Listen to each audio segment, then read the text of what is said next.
Hey, welcome to an oral history of the common folk. Today we're joined by Nuke.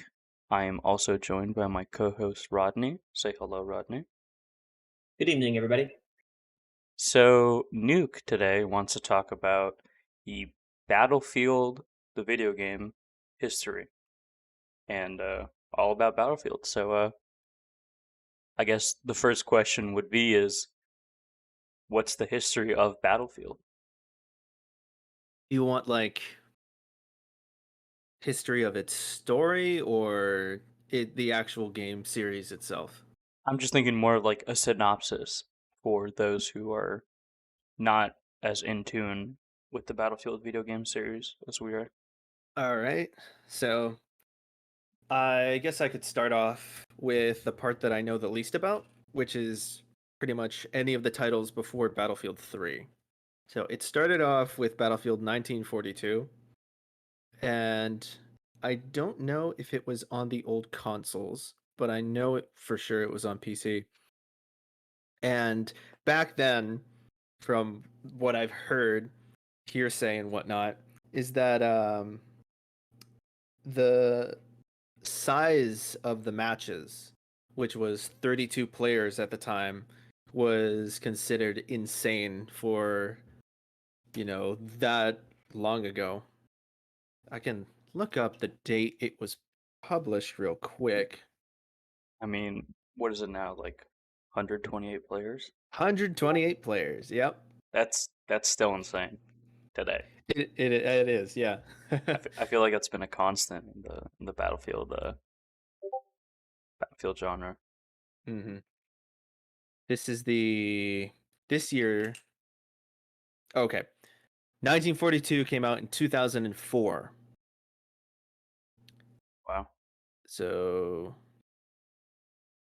wow, that's a long time yeah. ago. Yeah, that is kind of makes you feel a little old. Yeah, a little bit.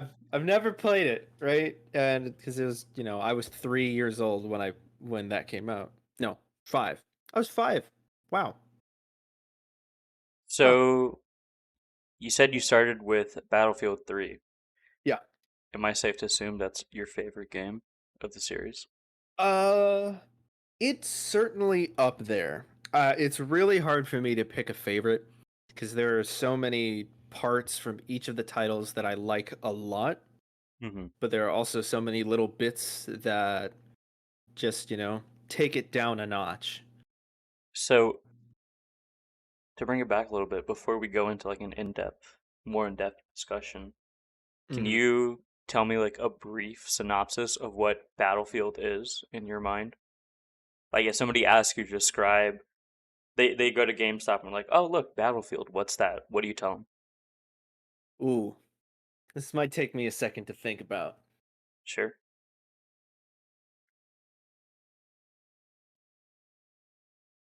Have you played any Uh, Battlefield, Rodney? um, it's been a while. I want to say I played probably just Battlefield 3, you know, when when it was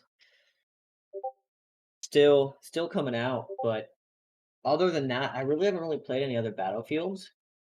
So my memories of Battlefield are um honestly playing it alone and occasionally with like a buddy or two of mine, and that's really the extent of it. Now granted, I'd love to play Battlefield again, when I have the time, but it's been one Yeah. of those things that like I don't know how I'd feel about it because I was playing it a lot younger. So, I've definitely changed in my preferences. But it's definitely one of those things that like I can look back fondly on and be like, I had a lot of fun fucking playing Hmm. Battlefield 3, you know. Yeah, I'm with you But that's there. really the extent of it. Mm. I was the kind of kid who watched more Battlefield, content and videos than actually playing the game. Mm. Mm-hmm. Yeah, that's understandable. Especially because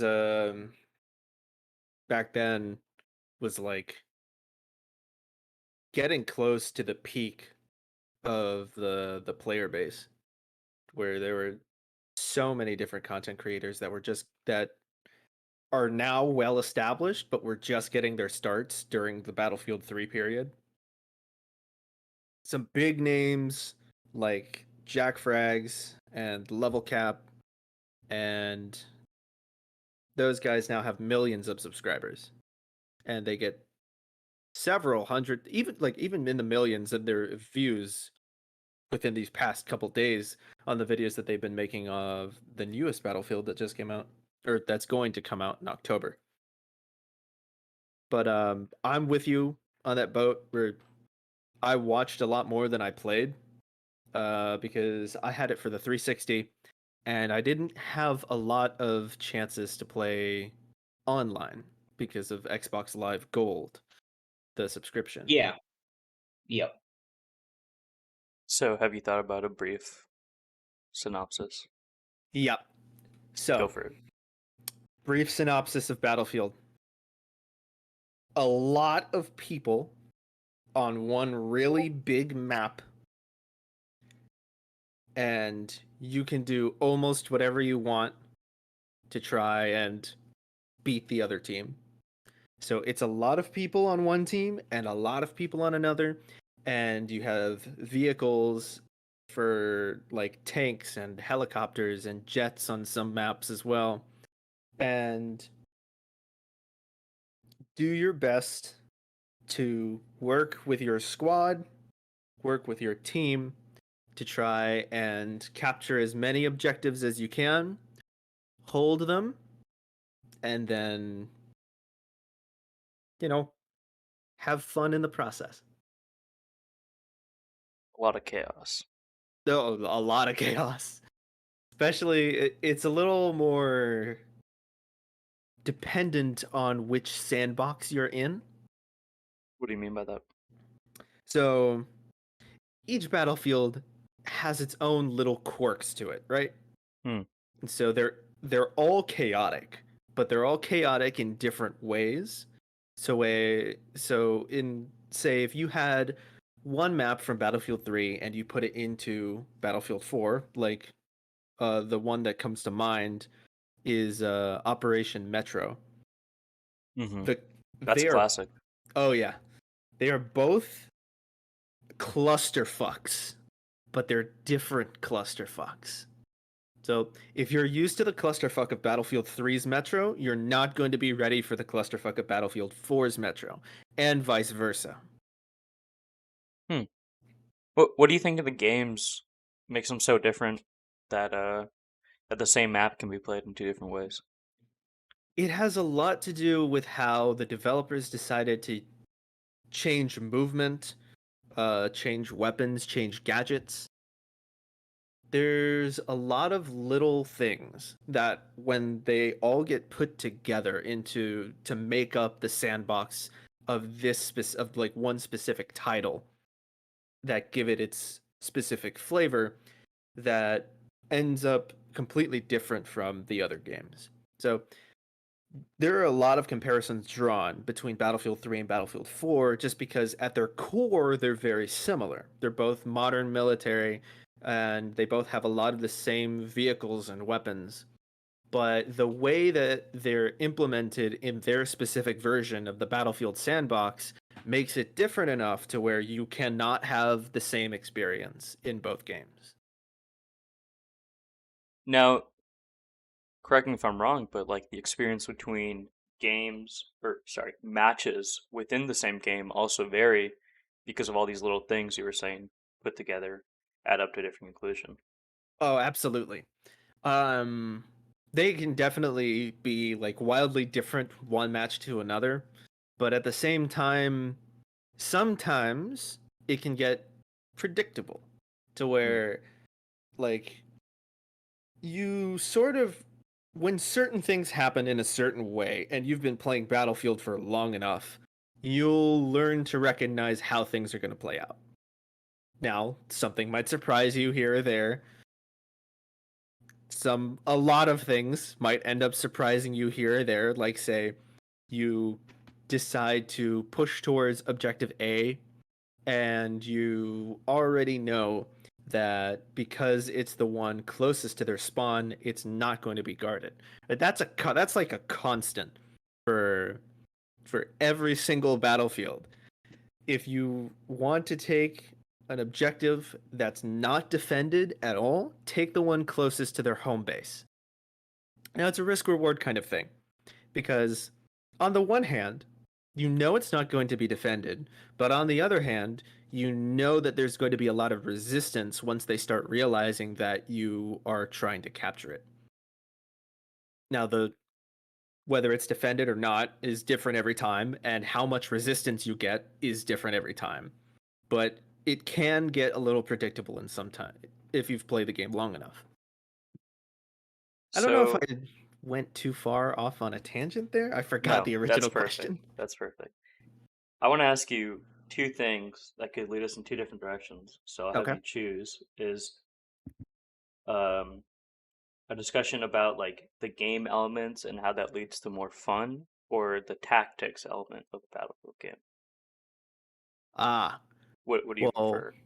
I'd say the game elements that make things more fun because tactically, unless you're working really well with your squad or you have like a group of friends playing together in a squad, Mm-hmm. um, there's no tactics, Yeah, right? It's all a yeah, I can mad imagine. dash. Yeah, it's all a mad dash for the next enemy objective. So my question about the game elements of Battlefield is you have so many players stuck in this one map, and the developers give the player a certain amount of freedom to express their, I'm going to say chaos for lack of a better word. Mm. What do you think? What do you think is one of those key elements that is in the Battlefield series? Maybe that it does better than other games, but why do you think the Battlefield series allows you to have that much chaos and therefore that much more replayability than other games? I think that a big part of it is destruction and explosives. So, so there aren't a lot of games that have the level of destruction that Battlefield has. And I think that's in part due to the uniqueness of the Frostbite engine, which is what the game runs on, Hmm. and how it's pretty much built from the ground up for Battlefield and its destructive building capabilities. I think it was first introduced in Bad Company 2. And in that game, from what I've seen of it, it gets a little too the developers got a little too excited with the destructive capabilities. Just about every single piece of cover in that game is destructible and you can flatten things. Mm. Now, it's really fun because if there's a dude on the other side of the wall, rocket launcher and you win, right? You Yeah, bust a hole through, clear the room from an angle they didn't even know was there. I But make on my the own entrances. exactly.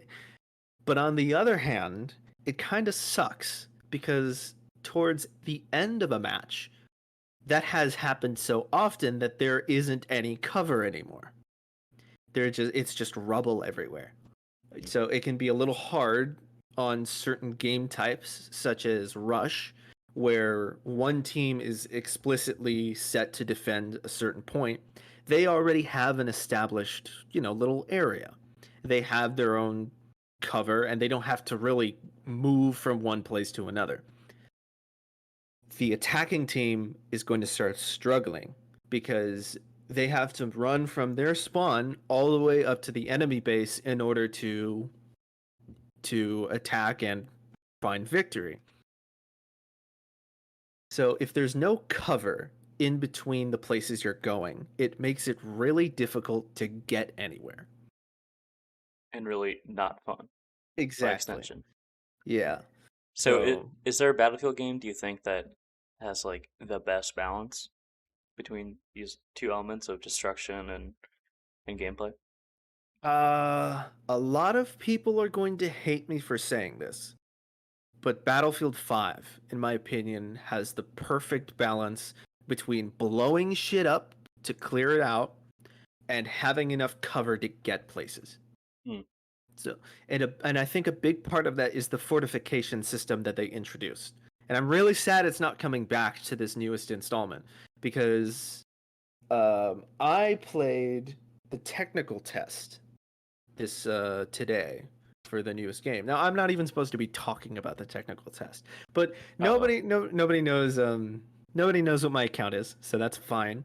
There you go. Um, Is so it really that under wraps? Just to sign an NDA or? I Oh, wow. by accepting the invitation to the playtest, I automatically sign a really, really strict NDA. Hmm. It's like even letting people know that there is a playtest is against the NDA. Wow. Mm-hmm. Well, Um, I don't have a problem with you talking about it, but it is your choice. yeah. I think that so long as I don't divulge any like real details that haven't already been put out there by the devs, which I won't for you guys because I don't want you getting striked. EA can be a bit of a bitch a lot of times. It seems a little extreme to an NDA Yeah, of that you would think, ironclad. but Well, you would think, but you don't. EA is EA, and you can't really decipher what's going on in their fucking heads sometimes. that's fair. That's fair. Yeah. But back to what I was saying about the fortifications. So, what I really liked about Battlefield 5 system is that you could take a building apart, but certain buildings couldn't be completely leveled. There would be a core structure that would remain that you could still use as cover. Hmm. So it might be really shitty cover, but it's cover nonetheless. And any cover is useful when you're trying to get from point A to point B without getting shot in the ass. Mm-hmm. And another part of it is the fortification system. Say you blew the fuck up out of a building, right? Mm-hmm. If the fortification system is available for that building, you can put some barricades up in the core of the structure that is still there. Okay. And you can essentially make your own cover, and it does a decent job of keeping you protected. Now, there are certain guns that can shoot through, like the thin wood that it is, but the majority of things can't. What comes to mind most often is a tank or somebody with a medium machine gun. They can shoot right through it, and anybody with a rocket launcher can just blow it back up if they really need to. But I think the balance was perfect in Battlefield 5. There's a good amount of being able to clear things out, and there's a good amount of having enough cover to not get steamrolled when you're trying to go from A to B. Mm-hmm. In so would you say that Battlefield 5 is your favorite out of all the Battlefields? Mm, I think it's my favorite misunderstood Battlefield, or my favorite Battlefield that's been thrown to the wayside. So, um, what do you mean by that? well, long story short, DICE had a lot of internal arguments with each other when they were making Battlefield 5, and the only thing that happened because of that was Battlefield 5's development suffering immensely. So they had announced so many features, and because of the fact that none of the departments were willing to work with each other in a cohesive way, is they all had a different vision for the game. Mm-hmm. Because of that, there had to be so many pieces of the game that were supposed to be coming in that just got cut entirely. There were several guns and weapons that were usable, and I don't exactly know how they did it, but there are some people that managed to find a way to bring those weapons into a single player mode in order to test them out. Hmm. But they had already been in the game, they were there, they were implemented, they were usable, and they just never got officially put into it because the developers could never agree with each other. And everything, for lack of a better expression, the game shat itself. Seems really terrible on the part of the player, you know, For like really, sure. like zero customer service at all. Mm-hmm. Especially like even before the game launched, you could tell something was wrong because of the way that the community managers were handling the reception of the reveal of Battlefield 5. So I think everybody had already known that it was going to be called Battlefield 5 with a Roman V. Everybody knew it was going to be World War II, Mm-hmm. but details beyond that didn't really come out at the time.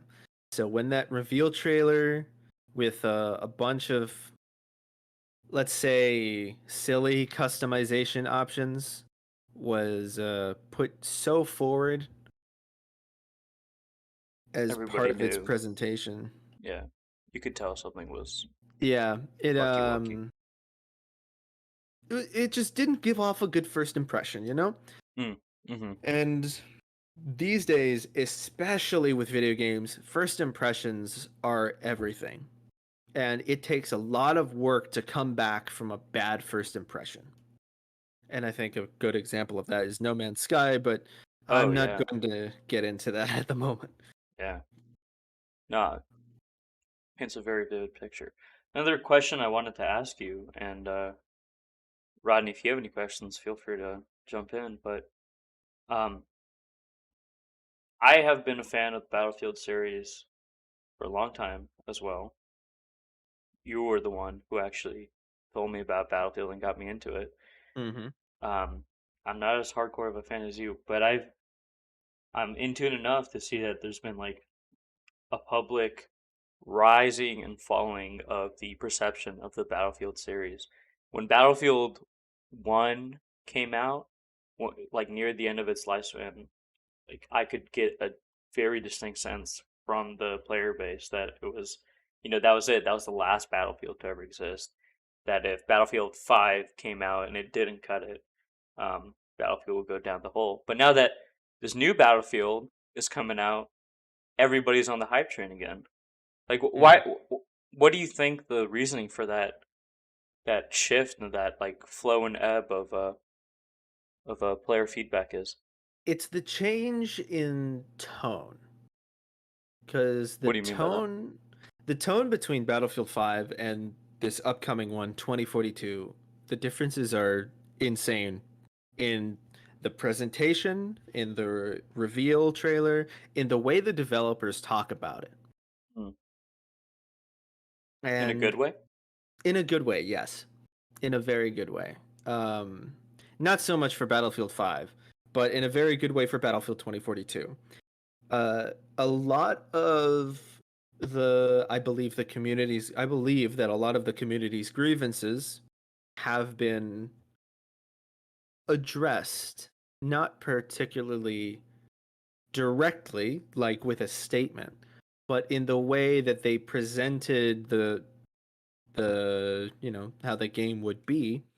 Hmm. It's very clear that they're interested in recovering what they had lost with Battlefield 5. Mm-hmm.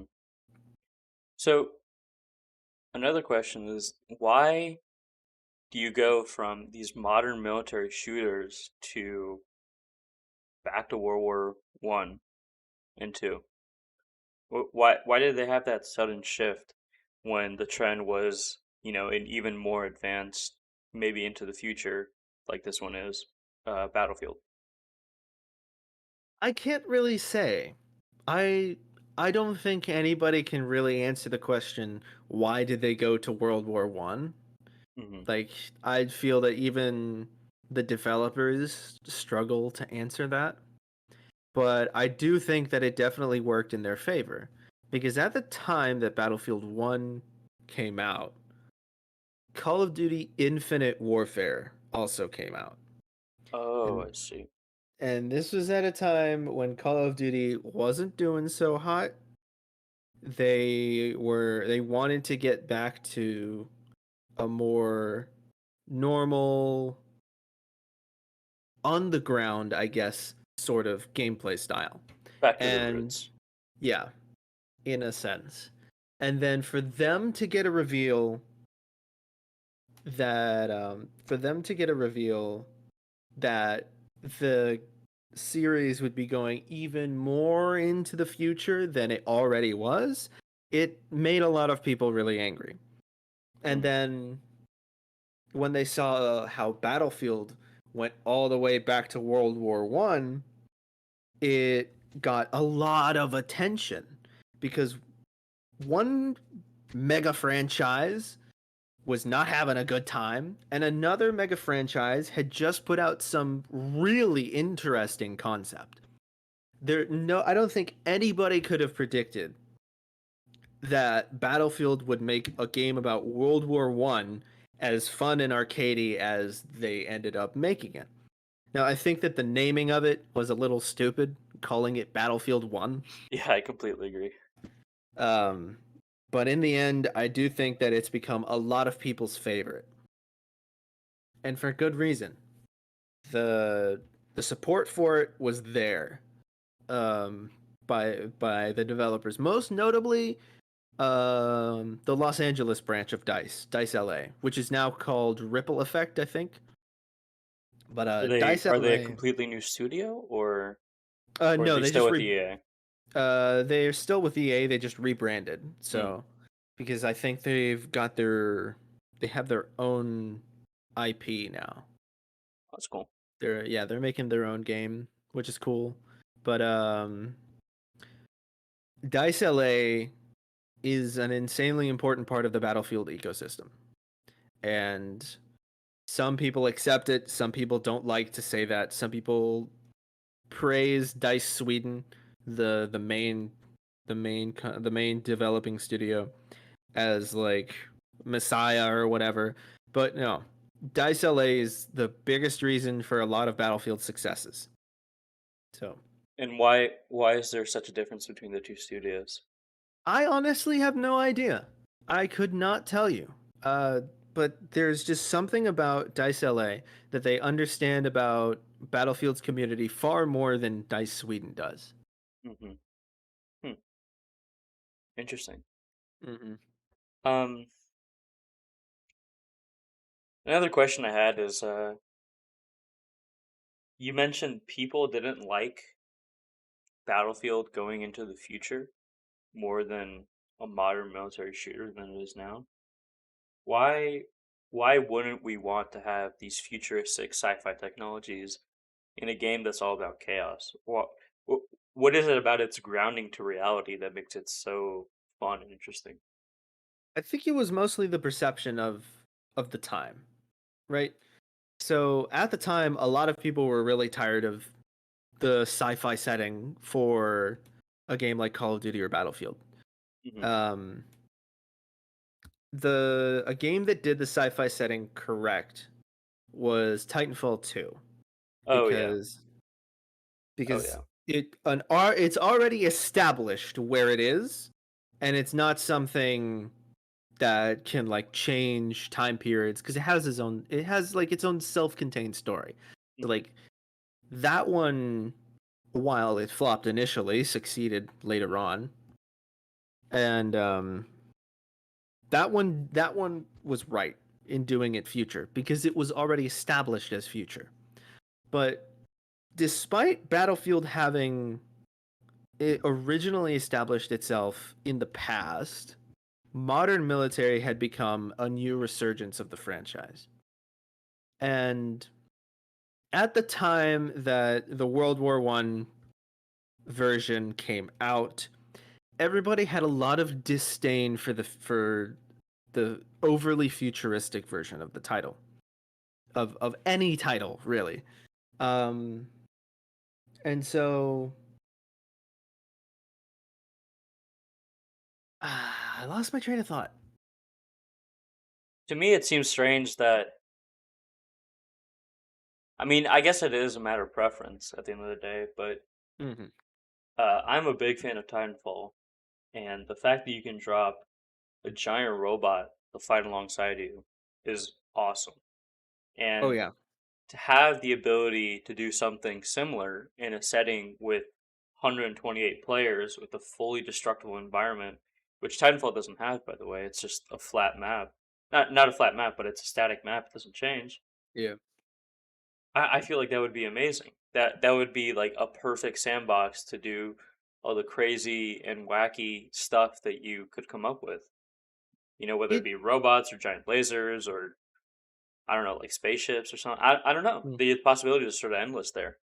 yeah. So the way I perceive it is, you know, as fun as it is to think about technology that we aren't quite there yet in that regard. I think of it in the same way that like and with Battlefield 1 and World War One, that's stuff we know about. That's stuff that we know how it happened, what happened, and what it happened with and what they used. So it's Hmm. almost like in a sense being able to go back in time and almost relive stuff that we actually know and we're not, you know, making stuff up, I guess, is the best way to explain. Like we know like World War One is a real thing that happened, and to be able to play in a World War One-esque setting in a video game and almost learn about it in a fun and enjoyable and a environment where, the fully destructible environment and it can be played various ways and no two games will be the same, I think it's easily relatable to in that regard, which I think is a huge appeal to a vast variety of people too. That's the way I see it at least. I'm gonna share my opinion on that, and you guys let me know what you think. But I absolutely hated when Battlefield 4 went to 1 because when it went to 1 and I played it and the the realism of it just did not appeal to me at all because World War I was terrible. It was like all wars are terrible. World War I even more so, and the whole realism aspect of like being able to reenact stuff, it was too much for me. Like the when I play a video game, I sort of do want to have a disconnect from reality. Um, but you were sort of forced to like imagine what a soldier would do, and they did a really good job of making sure you felt insignificant, especially when you would go up against something like a tank or something. You Yeah, know, they did really good with the atmosphere. like like. But I'm not saying it was bad. I'm saying I personally didn't enjoy it because it was too real. Like, Mm. what did you guys like the fact that it was so real? Is that what appealed to you? Um, I found it probably almost less real than Battlefield 4 because I'm not really like a gun historian or anything, but like the majority of the population knows that it was bolt actions and maybe a machine gun nest here or there. There Yeah. weren't tanks running around everywhere. There were barely any planes actually doing strafing runs all the time. And for sure, the majority of people did not go running around with a submachine gun. Mhm. Mhm. So I found the disconnect in the fact that you could still do what you wanted.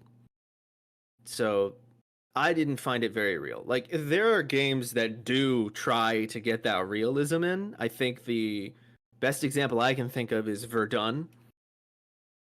That one is like actual realism World War One simulator, where you get hit by one stray bullet and you die. That's it. Pretty much. I want to amend my earlier statement. I said that it was too much realism, but that's not exactly what I meant. I meant that the realism and the brutality of war was sort of turned up to 11, Mm. and I didn't really enjoy that because it wasn't arcadey enough to the point where I could be like, ha ha ha, shooting a tank is fun. It was up to a point where like I shot a tank, or like, yeah, I shot a tank and I killed like 20 people, and holy fuck, what have I done? You know? Maybe I'm alone in thinking that. But I like Battlefield 4 because while it was a modern shooter, there was so many arcade elements to it that I could say like, oh, this is like a simulation or something, you know? Mm. That's fair. No, I can understand that kind of thought process. Do you think that you had an easier disconnect with Battlefield 4 because you've seen the setting so often in other games? That's a good question. I think yes. Yeah. Cause yeah, no, you're totally right. Cause when Battlefield 1 came out, it was pretty unique, Mm-hmm. you know? Like I the hadn't played a World War One simulator before that. I don't think I think the majority of people hadn't. I Yeah. think that it was actually probably Battlefield 1 that caused such a surge for interest in World War 1 shooters. This wasn't the next Call of Duty after Infinite Warfare about World War One? No. Call of Duty never went back that far. It was I can't remember what came after Infinite Warfare. It it might have been Call of Duty World War 2. Hmm. Let me look that up Yep. really quick. It was let's see. You guys think it was like a direct response to Battlefield One? To be like, oh look, this World War inspired game is doing so well. I think that that's half of it. And I think that another half of it is that they understood that the community was not happy with another feature setting, and so they had already begun work.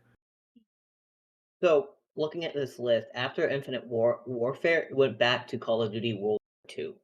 That's what I thought. Cool. I was right. Yeah. And Then then after that, Black it Ops was 4.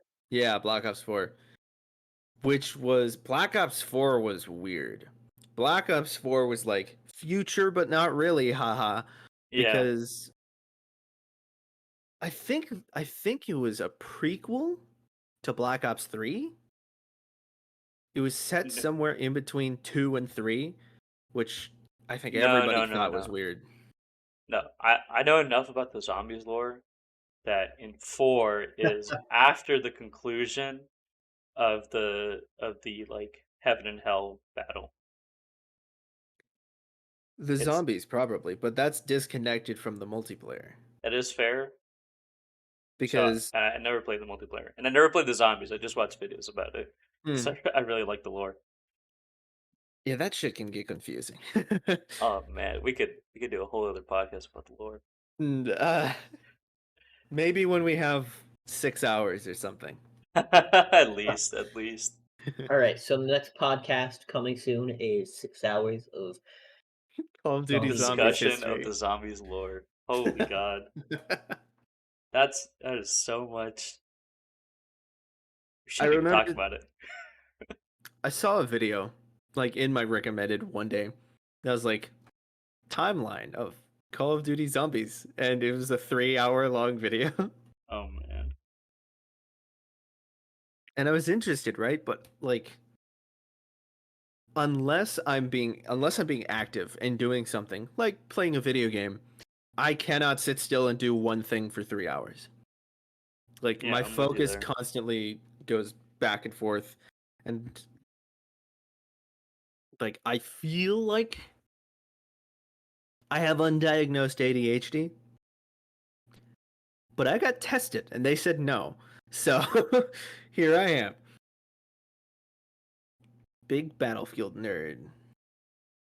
Well, it's come to a natural stopping point, but I really appreciate your input on the battlefield discussion and your thoughts on it. Thank you. Uh, it was fun to talk about it Yeah, because, like, you know your I, stuff. yeah, I don't get.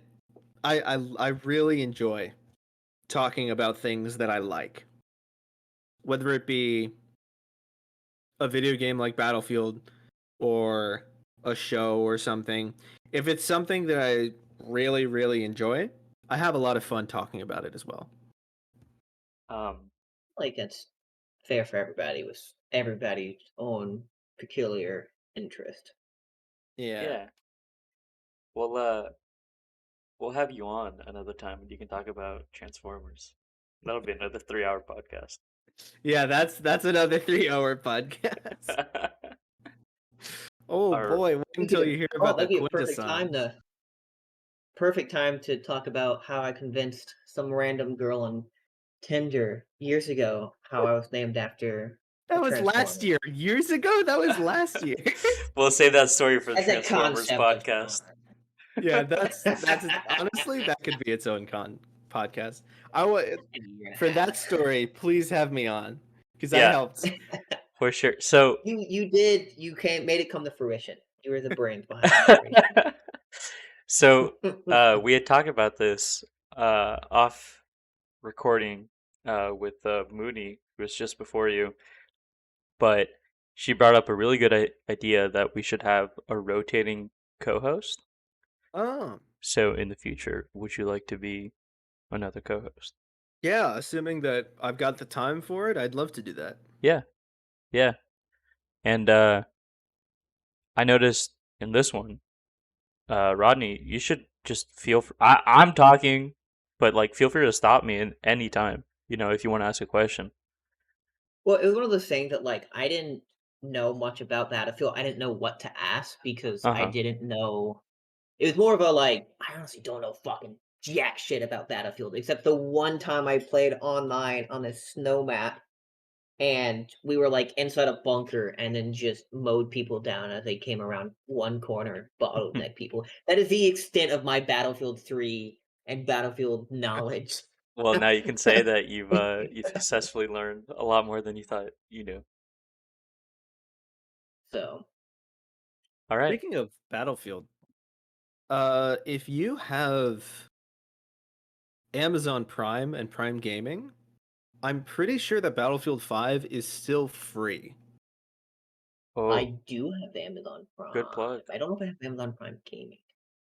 I can get you a It, code for that if you need it. But so, but I yeah, think you should. I'm gonna sign off the podcast.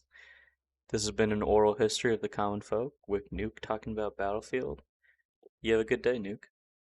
Thank you very much. You guys too.